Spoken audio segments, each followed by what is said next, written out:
So, hello Beijing! Mao ni among day 7, wala mi itinerary karon. So, we can do whatever we want. So, mao ni ang itsura sa Beijing. Dili kayo tag-as ang mga building compared sa Shanghai. Pero hasta yung inita dere compared sa Shanghai, hastang inita makalaay mo laag pag daytime, lami mo laag pag gabiin na, murag Pinas.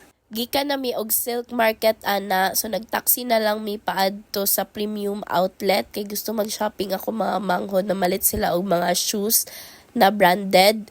So mao nang niadto na lang mi didto sa premium outlet.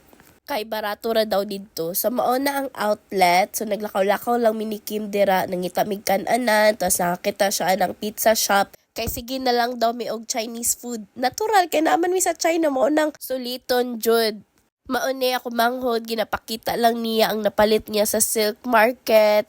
Na siya guys, i-compare lang daw niya kung same ba jud sa iyang original. So si Kim, gusto unta siya mapalit og sapatos kaso wala man didto ang iyang gusto na design. So nangyaya na lang siya na maato na lang na may grocery. Doon lang ni siya sa among hotel.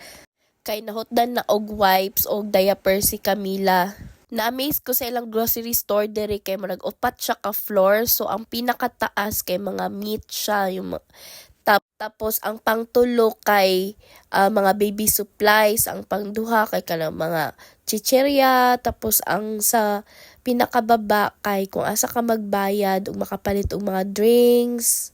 Nag-struggle mi kay nagapangita jud mi og diaper og wipes na same sa ginagamit ni Camila. Maayo gani kay kompleto sila dere, so nakit-an na namo nakapalit ra mi, tas nag-take video lang ko sa mga gatas nila dera kung tagpila.